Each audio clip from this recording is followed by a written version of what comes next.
Bharatiya Janata party का आरोप है कि हिमाचल प्रदेश की कांग्रेस सरकार के कर्णधार लोकतंत्र के महत्वपूर्ण चौथे स्तंभ पत्रकारिता पर लगातार प्रहार कर रहे हैं। जहां विधानसभा के अंदर मुख्यमंत्री श्री सुखविंदर सिंह सुक्खू जी ने पत्रकारों के बारे में टिप्पणियां की थी, वहीं पिछले कल उप मुख्यमंत्री महोदय ने भी अपनी खीज पत्रकारों पर उतारी। यही नहीं, पिछले दिनों कुछ पत्रकारों पर एफआईआर तक भी इस सरकार ने दर्ज की, जिससे साबित होता है कि ये सरकार लोकतंत्र में विश्वास नहीं रखती। ये सरकार पत्रकारों का सम्मान नहीं करती, बल्कि अपमान करने का बहाना ढूंढती है, जिसकी भारतीय जनता पार्टी कड़ी निंदा करती है।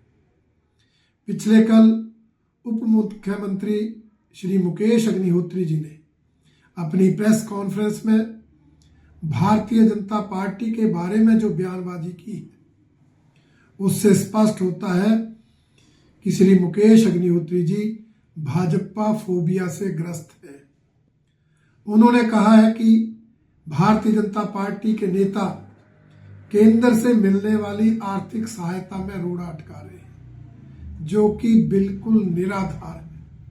कोई प्रमाण इस बयान का कांग्रेस नेताओं के पास नहीं। मैं ये स्पष्ट करना चाहता हूं कि भारतीय जनता पार्टी की केंद्र सरकार लगातार हिमाचल सरकार को भरपूर आर्थिक सहायता देती आई है।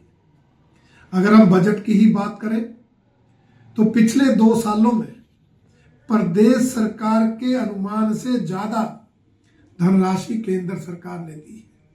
उदाहरण के तौर पर मैं केंद्रीय करों में सहायता के ही विषय पर चर्चा करूं तो आप देखेंगे कि वर्ष 2023-24 में जहां बजट में अनुमान था कि प्रदेश को केंद्रीय करों में 8,478 करोड़ रुपए की आर्थिक सहायता मिलेगी, वहीं केंद्र सरकार ने उसके बदले 9,167 करोड़ रुपए की मदद की है।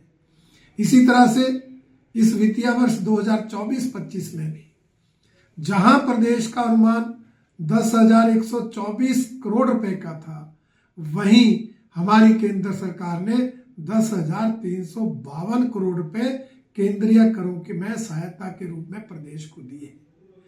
कुल मिलाकर 2 सालों में प्रदेश सरकार के अनुमान से 950 करोड़ रुपए एक ही मद में अधिक देना ये दर्शाता है कि हमारी केंद्र की सरकार हिमाचल को भरपूर आर्थिक मदद दे रही है। यही नहीं, इसके अलावा प्रधानमंत्री आवास योजना में इन 2 सालों में 1,11,000 मकान मिले, जिसके लिए 1,600 करोड़ के लगभग की धनराशि आई है। प्रधानमंत्री ग्राम सड़क योजना में 2,643 करोड़ रुपए प्रदेश की प्रमुख 274 सड़कों को अपग्रेड करने के लिए केंद्र के सहायता के रूप में मिले। एसडीआरएफ और एनडीआरएफ में 2,300 करोड़ रुपए इन 2 सालों में आए। और मुकेश अग्निहोत्री जी के तो विभाग में ही फाइनेंसिंग प्रोजेक्ट के लिए अभी पिछले दिनों ही 300 करोड़ रुपए आए। अनेक विभागों के प्रोजेक्ट्स के लिए भी धनराशि जो डीपीआर गई उनके रूप प्राप्त हुई है।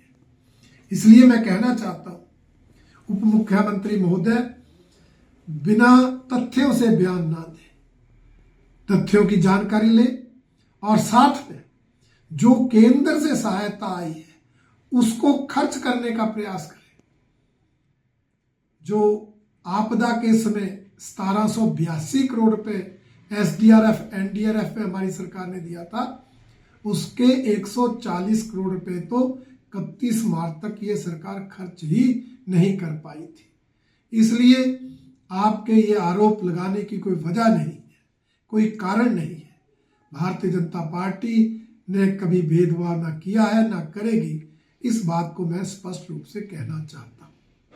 और जहां तक उप मुख्यमंत्री महोदय ने ये धमकी दी है कि अगर सीपीएस जो विधायक थे उनकी सदस्यता जाएगी तो भारतीय जनता पार्टी के विधायक भी नहीं बचेंगे। लोकतंत्र में उप मुख्यमंत्री महोदय से ऐसे बयानबाजी की उम्मीद नहीं थी। ये तानाशाही पूर्ण बयान है। मुख्यमंत्री सुखविंदर सिंह सुक्खू तो ऐसे बयान देते आए हैं, परंतु अब उप मुख्यमंत्री भी ऐसे तुगलकी फरमान जारी कर रहे हैं, ऐसे तानाशाही पूर्ण बयान दे रहे हैं जिसकी भारतीय जनता पार्टी कड़ी निंदा करती है। वो अगर ये धमकी देना चाहते हैं, मैं स्पष्ट करना चाहता हूं, उनकी धमकी से कोई डरने वाला नहीं। कानून के तहत सीपीएस के पद गए और अगर उनकी सदस्यता भी जाएगी तो कानून के तहत ही जाएगी। परंतु भारतीय जनता पार्टी के सदस्यों की सदस्यता रद्द करने की जो वो बात कर रहे हैं, वो किस कानून के तहत कर रहे हैं? कैसे सदस्यता जा सकती है जनता द्वारा चुने हुए विधायकों की? इसलिए उनकी धमकियों से कोई डरने वाला नहीं है। भारतीय जनता पार्टी के विधायक एकजुट है, पार्टी के निर्णय के अनुरूप अनुशासन में रहकर काम करते हैं और उसी का डर कांग्रेस के नेताओं को सता रहा है। इसके अलावा मुख्यमंत्री महोदय ने गुटबाजी की चर्चा की, बिना वजह भारतीय जनता पार्टी में गुटों की बात कर दी। मैं उनसे पूछना चाहता हूं, भारतीय जनता पार्टी की चिंता छोड़िए, आप अपनी चिंता करिए। आप बताइए, आप किस गुट में हैं? क्या आप मुख्यमंत्री सुखविंदर सिंह सुक्खू जी के गुट में हैं, या आप कांग्रेस प्रदेश अध्यक्ष